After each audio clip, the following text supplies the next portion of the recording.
Alright guys, that's it. That's a surprise. The rear-wheel drive conversion on the 3000 is complete.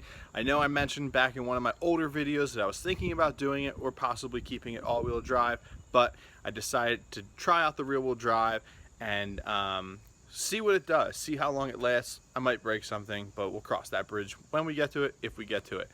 I figure if I can drive a first-gen CTSV without ever blowing the diff, I can drive a rear-wheel drive 3000 GT without blowing the transfer case. So I want to give a shout out to Justin. He was the one that welded my center diff, the spider gears in the center diff, and my rear differential. I might be pulling the subframe out this weekend. I don't know yet. It depends if I can get new bushings in time. But I definitely want to do new bushings in the rear subframe, and once those axles come in, I'll swap those out. I also ordered a hydro setup, which I'll be going over with you guys. Which will be kind of unique to this car and the brake setup that it has. It'll be an inline, and then yeah, it's just really right now I'm trying to get rid of the sounds, the clunks and the clanks that shouldn't be happening, which, you know, shouldn't be too hard to do, but you know, it just requires a little bit more work, a little bit more money. All right, so guys, after seeing that, yes, the 3000 is now rear-wheel drive. That was the route I decided to try and go, but it doesn't end there. While Justin had the car and he was doing the whole conversion, he noticed that my carrier bearings on the drive shaft weren't mounted properly. So when I did the all-wheel drive conversion, when I mounted the drive shaft in the car, I mounted the carrier bearing straight to the body of the car. I was unaware that there were supposed to be bushings there that kind of spaced the carrier bearing down to put the drive shaft in the middle of it, and in my case it was like pressed up against the drive shaft. It wasn't lined up right. So I went out and I got the Torque Solutions. This is just the wrapper because they're already in the car. Torque Solutions 3000 GT carrier bearing bushings. They are just metal bushings that fill the gap and give you the proper spacing for the drive shaft to be lined up. So what I'm going to be doing today is pulling the rear subframe out of the car.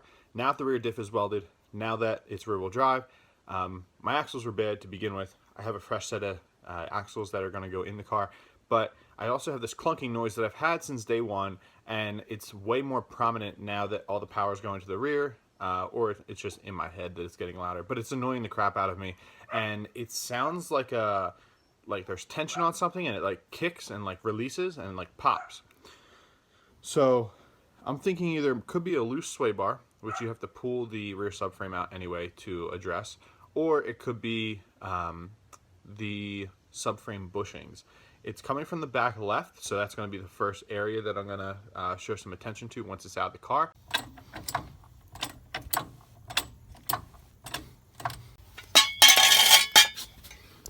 Under here you can kind of see my nice, beautiful Tanabe exhaust covered in axle grease. My sway bar covered in axle grease. Everything literally is covered in axle grease. And the things I want to clean up, like this trailing arm, has some surface rust on it. I'll just wire wheel that back down, clean it up. I painted it before it went into the car, and the paint obviously didn't hold up very well. So we'll do a better job this time. And then here's one of the subframe mounts. Now, the issue with this is the bushing very well might be bad, because look how crappy the rubber is. It's all cracked and literally disintegrating. And the washer on it, it's not big enough. That washer needs to cover the whole area to support the full bushing. So there is a slight possibility that could be a place of movement. I did order the actual plates that go. They mount right here, and then they have a bolt that goes over to here, from the factory style OE supports. But yeah, it's just a matter of figuring out what is loose, because there definitely is something. Oh, look at the camber arm. That is a nice camber arm, just caked. Caked. Alright, so the car's all jacked up. Support it with stands.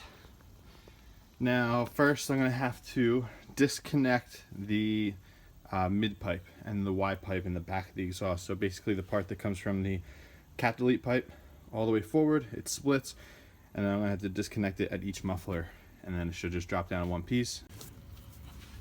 So this is where we're gonna disconnect.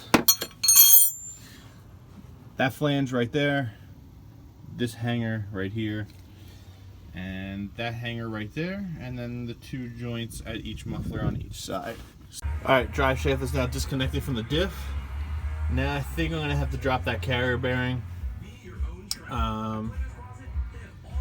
from the looks of it, because I don't think that front cross member is going to clear with the rear subframe far enough down from the gas tank. So the Tsunabe mid pipe, Y pipe is laying out there. So as you can see, there's the one muffler disconnect. Here's the other one right above me, and then down there's the cat delete pipe that it disconnected from.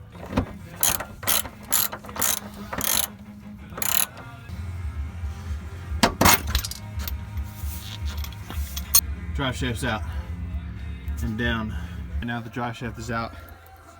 I'm just removing coilovers, disconnecting the top hats from the body, because I'm just going to leave them attached to the subframe when I pull it out.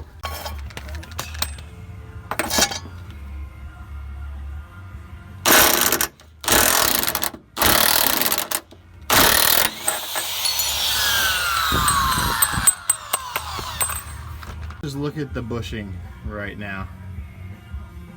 That is not very reassuring, to say the least.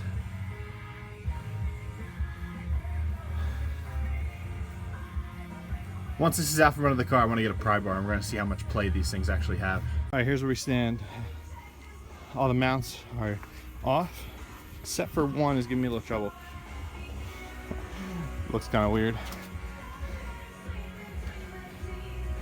Passenger side. All right, so the issue that I'm having here is that I can't get the car high enough to get the subframe out with the rear bumper on.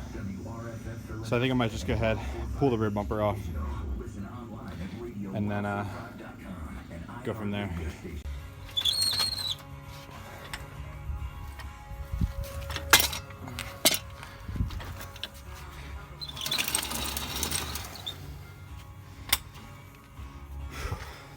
Alright, it's out.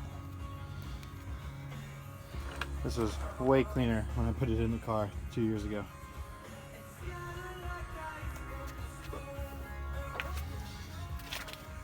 So that first step is I'm pretty much just gonna power wash the whole thing because it's covered in dust and dirt and the obvious axle grease. And then I'm gonna nut and bolt the whole entire thing, see if anything's loose, and go from there. Here's one of those bushings. Let's see if we can look for play in the bushing now. Oh, it's crunchy.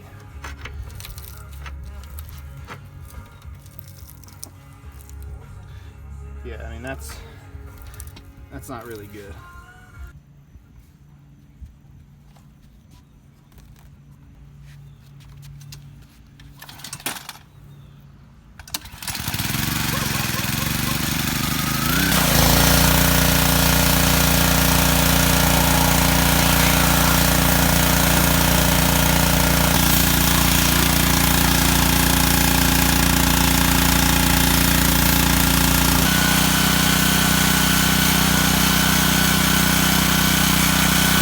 So for the subframe, I'm basically just going to go through, tighten everything down, make sure everything is good and tight.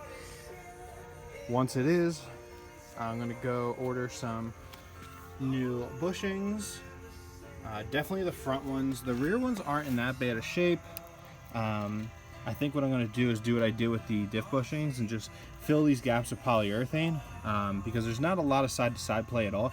There's a little bit of front-to-back naturally because that's where the holes are. So I'm going to fill those gaps so that there no longer is that front-to-back play. Obviously, I'm going to replace the axles with the ones that I got, and miss some grease.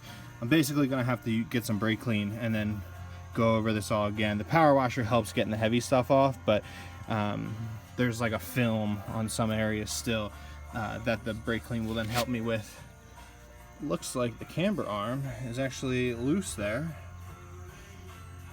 Interesting find. I'm gonna re-grease the ball joint, the spherical joints, or whatever you want to call it here, and then I might just scuff this up again once it's all clean, and then I'm gonna hit it with bed liner, just like I did these rear disc brackets last week. So, as you can see, the axles are in pretty bad shape. The inner boots weren't even connected anymore. This one lost the whole entire inner piece, but we'll get that all situated and cleaned up. And then once it goes back in the car, hopefully the clunks are good and no longer. What I'm also going to do is try and get a piece of rubber. I think there's a factory piece I can order when I order the bushings to fill the void between the top of the subframe and the top of the bushing, because there very well could be up and down movement there. So I'm going to try and see if I can get those rubber washers and get that situated as well. So for now, I think what we're going to do is start off by bed lining the inner wheel wells, and once everything dries, I'll let it sit for a little bit. Bed line the inner wheel wells, and I'll hang my coilovers again, just so that they're out of the way.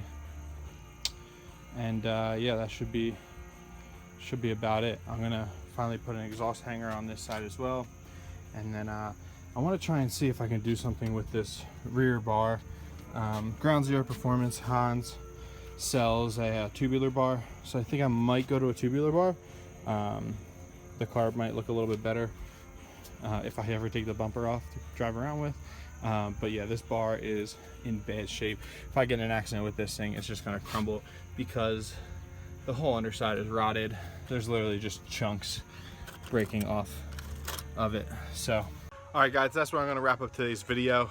I'm just gonna nut and bolt the subframe now and do all the underlining, undercoating on the wheel wells once they're dry. Nothing really worth videotaping.